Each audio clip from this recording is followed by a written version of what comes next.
Hola. Watching videos here on schizoaffective disorder and all this other crap, and pretty much it just sounds like crap because these people are just reading stuff that comes right off the internet, which is not realistic, so to speak, if you will. Realistically speaking, let's see. A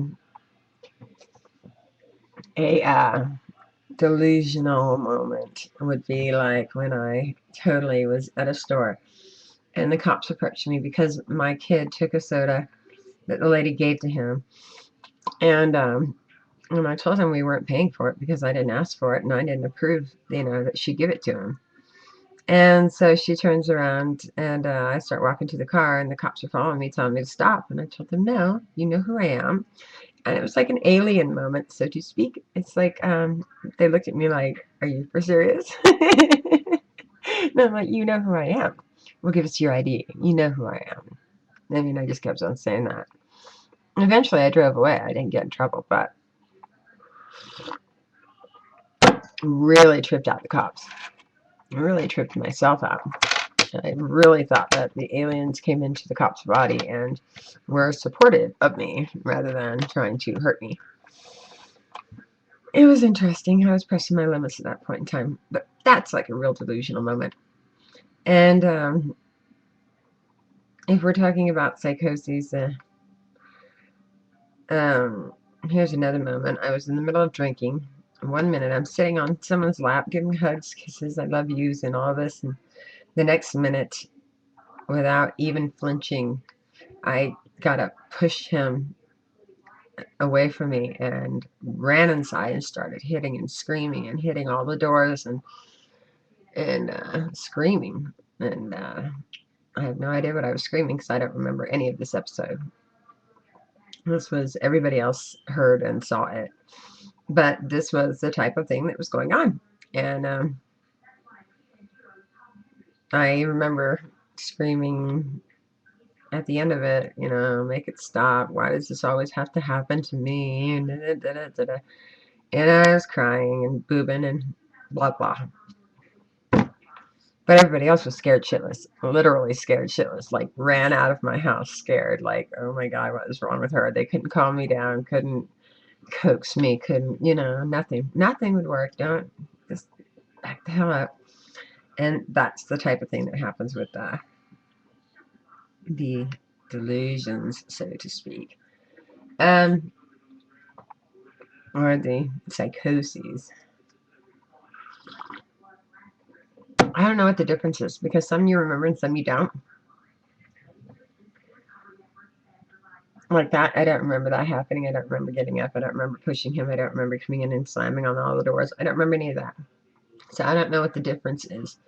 I remember a lot of my psychoses, like where I was walking out in the middle of the street telling people to slow the hell down and just calm down, man. We're going too fast. We need to sit down. We need to think about this. And then I ended up on top of a school bus telling them, the kids don't need to go to school. You're not teaching them anything anyway. And of course, I ended up in a hospital at that point. But these are the types of psychoses we're talking about. Not stuff on being read down a list on the internet. That drives me crazy. I mean, in our mind, in a schizoaffective's mind, you don't see this as being irrational. You don't see it as being wrong. You don't see it as being out of the norm, because it is normal.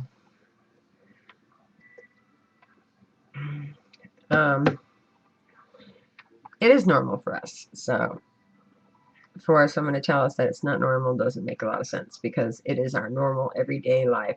Like, it was funny, the other day I sent out a huge mass email to everybody to pray for Japan. Just please pray, since we can't do anything else.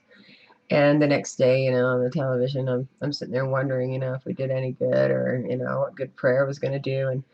And all of a sudden there's this Japanese guy holding a sign, thank you for praying. And it was like, oh, that was one of those moments when, they were listening. Somebody was listening. Somebody got it. Somebody, and this is how a schizoaffective lives. This is how we live. It's our life. Things are all connected. Connected. Like I had a dream about this person, man, I didn't even know. Anyways, he lost his finger. And turn around and find out that the guy that I am getting ready to meet now also has a missing finger.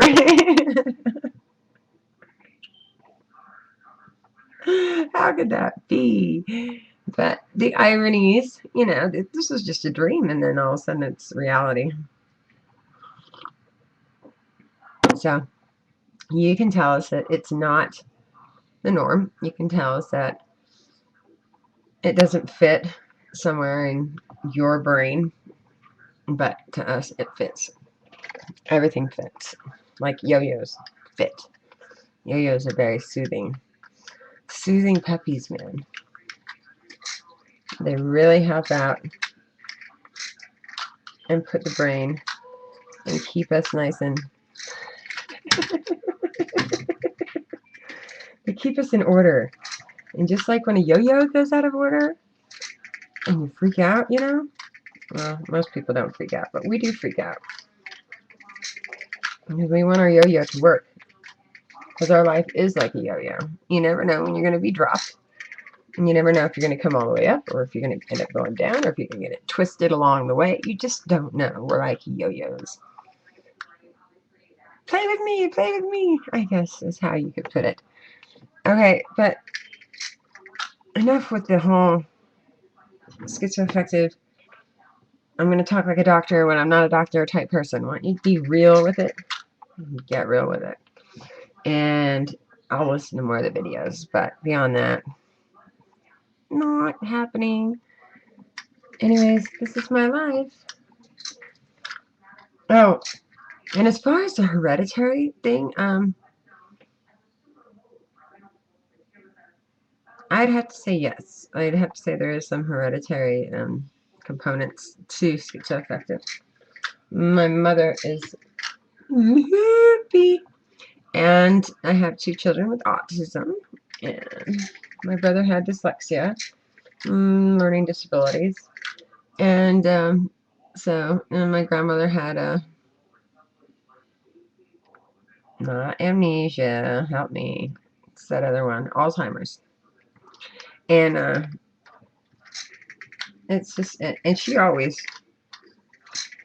talked to the dead, heard things when, oh, I'm going blurry, heard things when they weren't, there or whatever, but she was always right, what she heard, so, am I to doubt, what she heard? No, because it was right, it was correct. But people want you to think it's schizoaffective, or they want you to think that, it's wrong because they can't figure it out. Well, guess what, folks? Most of us are not able to be figured out, period. And it's just a simple thing. It happens all the time. I guarantee you there's more schizoaffective people than diagnosed, because I went for years without being diagnosed. Well, then again, I didn't like doctors and I ran from them. So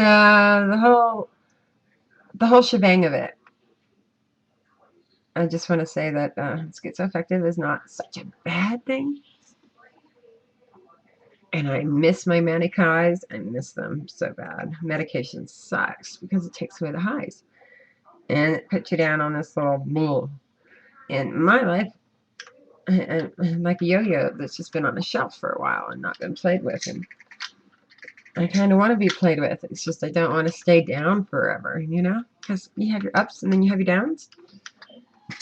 Nobody likes going down. I guarantee that. Nobody likes going down. It's almost like just starting to work out. And, the 3 days right after the really hard workout and all your muscles go like they really hurt. And you just can't deal with it. Well, that's like coming down. And the only thing to do to get past it is to keep working out. Well, the only thing to do to get past a down is to try to find a manic. And so, well, I don't want to go total psychomania. I would enjoy a manic moment right now. I call it an adrenaline rush. I really want my adrenaline rush. I am addicted to my adrenaline rushes. I've got to have them. So, anyways, that's my story. I'm sticking to it. And high five to all of, I mean, high five to all of you guys who are schizoaffective, bipolar, or whatever. Because you know what? Life's not over. It's just begun. We just need to figure ourselves out and quit letting everybody else tell us what the fuck we are. All right, I'm out. Have a good day.